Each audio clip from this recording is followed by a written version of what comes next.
For 70 years, America's aircraft carriers have sailed the Western Pacific virtually unopposed. Now China is building its own aircraft carriers, submarines and long-range missiles. In the South China Sea, Beijing is trying to force the Philippines and Vietnam off disputed reefs, and it's spending billions building new island bases. They don't have any really good islands, so they're literally dredging up soil, dumping it into the reef and creating new islands. What is China's plan? China is prepared to fight for territory. How can small, poor countries like the Philippines stop them? It is outrageous. It is expensive, like I said, excessive. Its allies are looking to America for help. The U.S. Navy is one of the single greatest contributors to the security and stability of the Asia-Pacific region. We have been for nearly 70 years. How far is America ready to go to stop China?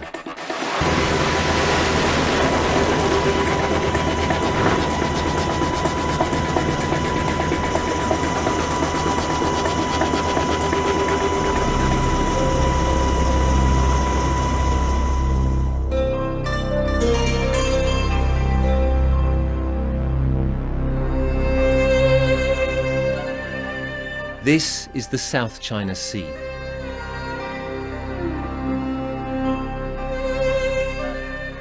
I'm on board a Filipino fishing boat, heading to a place few outsiders have ever been.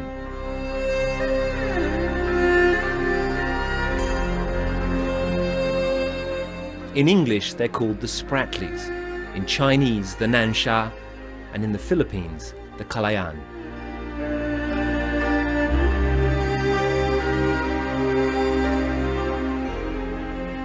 There is no easy way to get to the Spratlys, and no comfortable way either.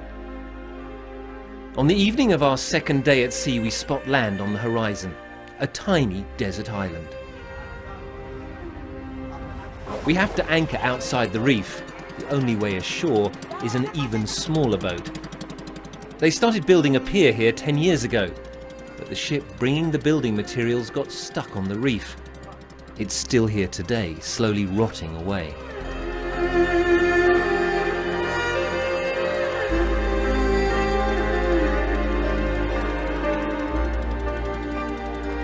Hello. How are you?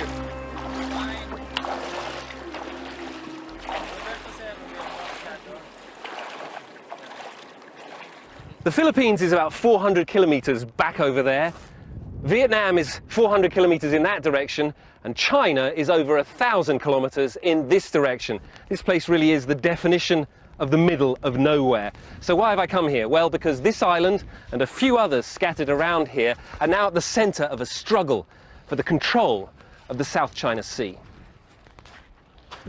The Spratlys may be tiny, many no more than reefs, but they are strategically right at the heart of the South China Sea.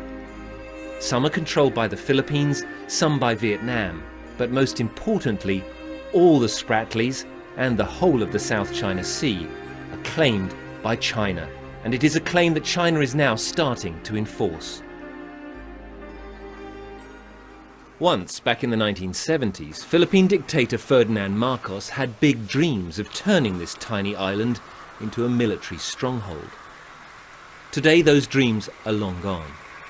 The anti-aircraft guns are useless, rusted solid years ago. The concrete bunkers are slowly slipping into the sea. The Philippines is a military weakling. But why would anyone fight over this tiny scrap of land? Take a look from above, and Pagasa's significance suddenly becomes clear. The significance of this place is really this. It has a runway, and a long one. There are really only 2 islands in the whole of this part of the South China Sea that have runways, and the other is controlled by Taiwan. If you want to control the sea, you need aircraft, and if you've got aircraft, you need runways. You can well understand why China would love to get its hands on this place. Unable to defend itself militarily, the Philippines is trying something else: colonization. Around 20 families live in this ramshackle village on the island, about 100 people in all. They have a school and a clinic and a solar power station. Settlers like Melody have not come to Pagasa out of any great patriotic duty. They come because the government pays them to be here. In a country with 20% of its population living below the poverty line, that makes sense. Hindi naman po sir na maisipan naman namin magpalit ng gano'n na buhay, pamumuhay. Ay kasi po hindi naman na okay lang po na nandito kami. Kasi po kung naikukumpara na rin namin yung pamumuhay namin doon sa Midland at saka dito po sa Pag-asa. As far as I know, this is the only island in the Spratlys where there is a permanent civilian population. It's not an easy life. There's no regular boat service, there are no regular flights. If you get sick, you have to hope that the Air Force will send a plane to pick you up. But having this village here is significant because it strengthens the Philippines' claim to this island and it makes it much more difficult for China to kick them out.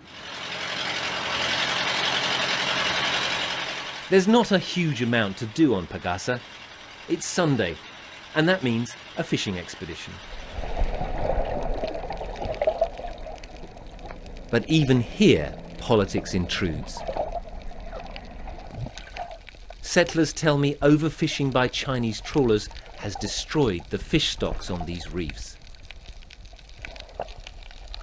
It's hard to tell if it's true, but today's catch doesn't look like it's going to feed many people.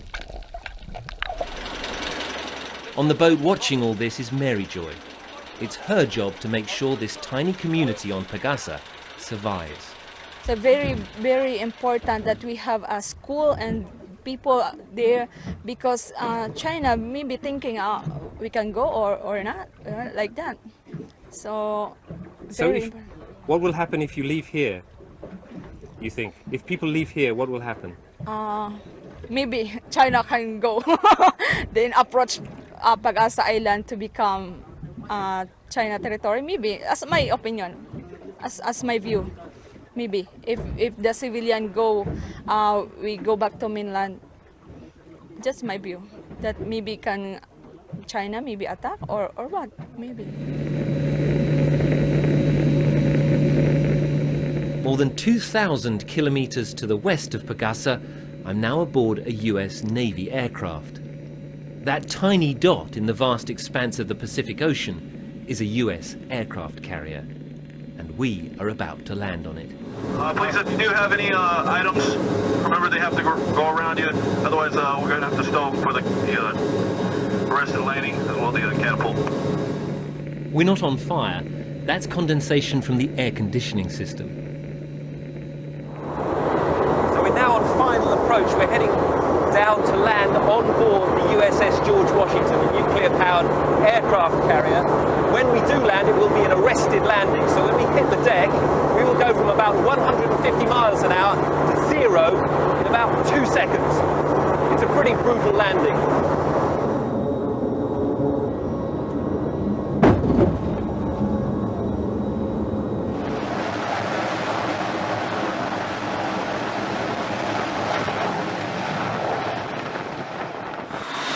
Okay, so welcome aboard the USS George Washington. We're out in the Pacific Ocean, somewhere off the coast of Guam, and we've come out here to see what is the largest combined naval and air exercise in nearly 10 years. There is the USS George Washington Carrier Battle Group, there is the USS Carl Vinson Carrier Battle Group, and there are more than 200 Navy and Air Force planes taking part in this enormous exercise.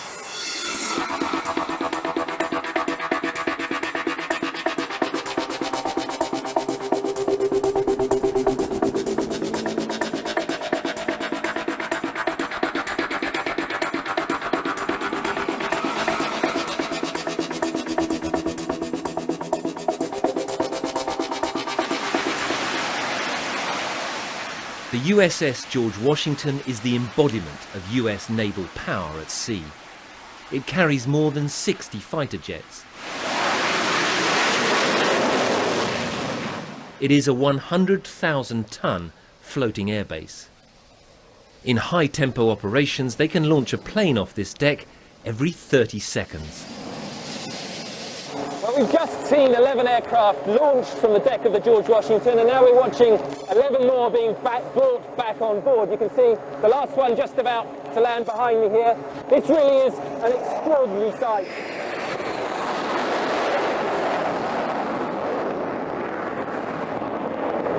Only the US Navy can do this, and we're really out here in the Pacific for one reason. No one will say it openly, but this is about practicing for conflict with China. The man in command of this huge operation is Rear Admiral Mark Montgomery. The U.S. Navy is one of the single greatest contributors to the security and stability of the Asia-Pacific region. We have been for nearly 70 years, and I think that the U.S. Navy plays a good role, whether it's in the South China Sea, East China Sea, Philippine Sea, within the Korean theater, both stabilizing things, assuring our partners, and dissuading any adversaries from taking actions that are non-transparent or illegal. That is a polite way of saying that the US will not sit back and watch Beijing turn the Western Pacific into a Chinese lake.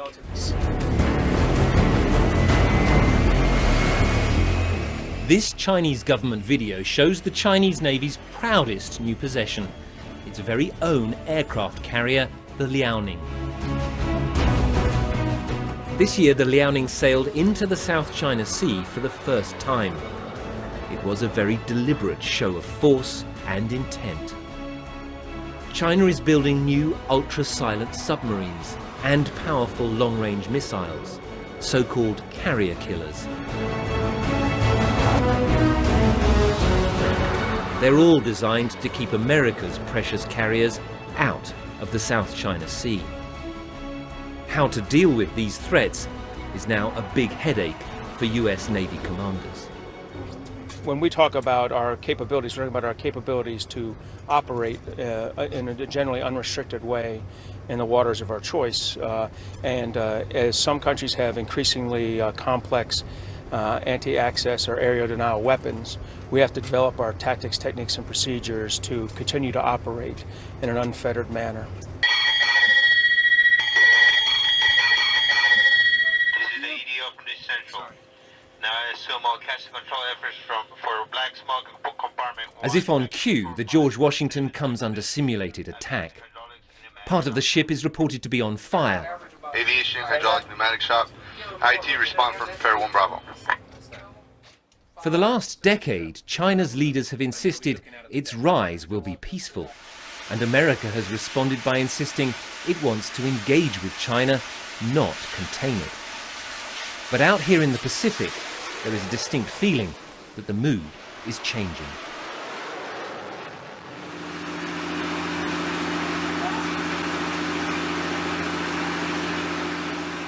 Back out in the South China Sea, we have left Pagasa behind and are now on the hunt for China's islands. In fact, China doesn't control any real islands in the Spratlys. At least it didn't until a few months ago. In the distance, we spot what looks like land, an island where there shouldn't be one. On my GPS, and this has the latest software on it, it says elevated house with a mark of a reef. It's very clear that this ahead is not a reef, it's an island. Well, unfortunately, just as we've approached, the weather has turned absolutely foul and the rain is now tipping down. We virtually can't see anything, so you're going to have to take my word for it. But right behind me here, just about 2,000 meters away, is a brand new island that literally didn't exist 3 or 4 months ago. Our fishing boat captain is shocked by what we've seen here.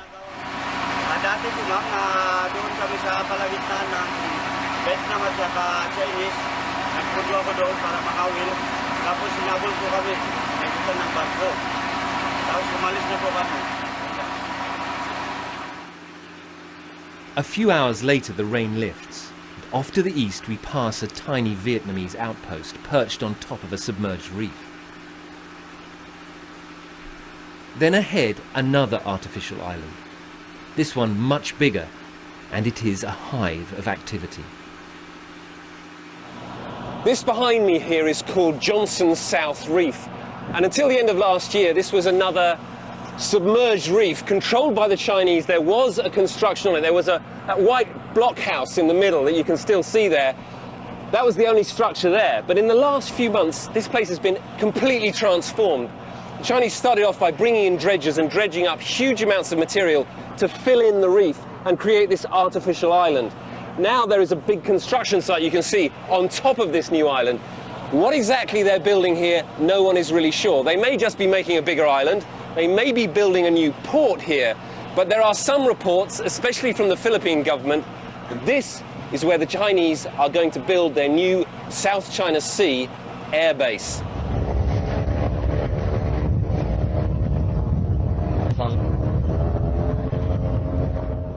China took this reef from Vietnam in a brief but vicious battle in 1988. In this Chinese video, you can see the Vietnamese troops standing waist deep on the submerged reef.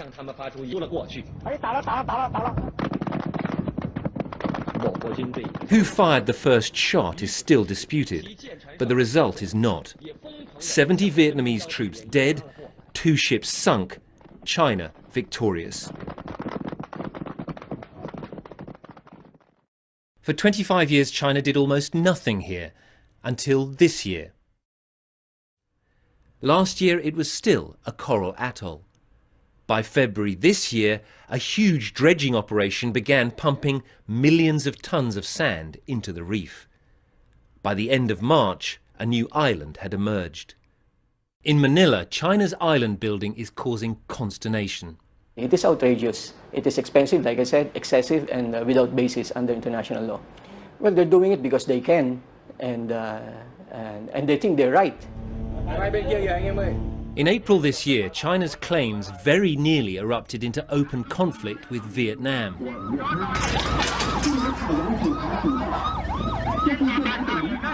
Chinese Coast Guard boats repeatedly rammed Vietnamese fishing boats inside Vietnam's own 200-mile exclusive economic zone.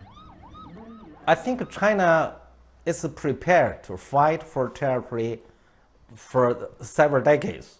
And at that time, if they say, okay, we need to, they will do it. So you see, well, they have several border wars or military clashes with the Soviet Union, with India, with Vietnam, with the war in the Korea. So whenever Chinese government feel, hey, we feel this kind of threat, they may take the military action to in responding to this challenge. The one thing the Philippines has that Vietnam does not is a mutual defense treaty with the United States. In terms of Philippine and U.S. relations, we have a 1951 Mutual Defense Treaty, and especially during the last visit here of President Obama, he reiterated the U.S.'s ironclad commitment to their treaty obligation towards the Philippines.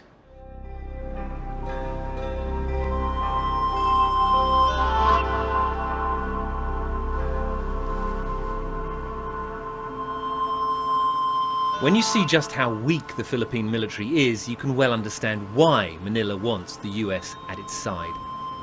On board our little fishing boat, we've spent another night at sea. Now with the dawn rising, a new silhouette appears on the horizon. A rusting World War II hulk stuck atop another reef.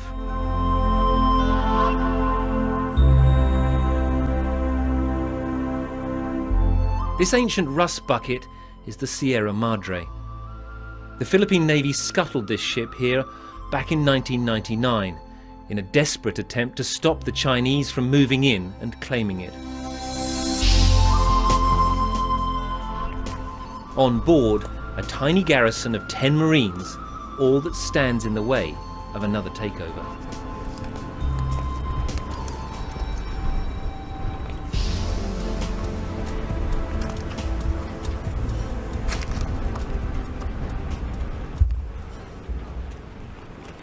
The Sierra Madre is more death trap than refuge. The deck is peppered with holes that are patched with anything they can find. The ship's guns are useless, the radio antennas broken. You can only imagine what it must be like on here when there's a storm. For the Marines, it is a constant battle to ward off boredom and hunger. Food is often so scarce they must catch or grow their own. They can only bathe when they've collected enough rainwater. Meanwhile, just beyond the reef, two shiny new Chinese Coast Guard ships roam up and down. The coast of the Philippines is about 120 nautical miles in that direction. The coast of China, on the other hand, is 800 miles in that direction. But those two Chinese ships sitting just off the reef behind me are here to enforce Beijing's claim that this submerged reef is actually Chinese territory. For the last year, the Chinese ships have been blockading the Sierra Madre, trying to prevent resupplies from getting through and wear down their morale.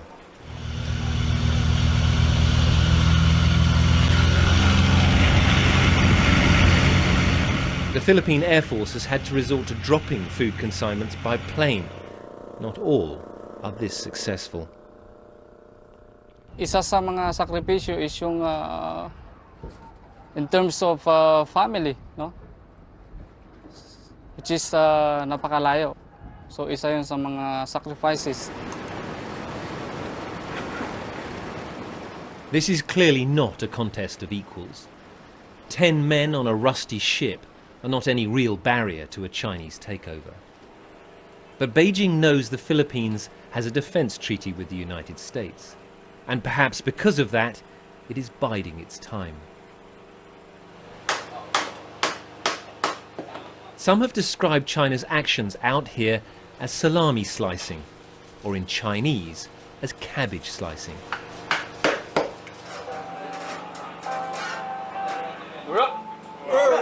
But by its own statements, China's ambitions are clear: to control this sea and to keep America and its allies out.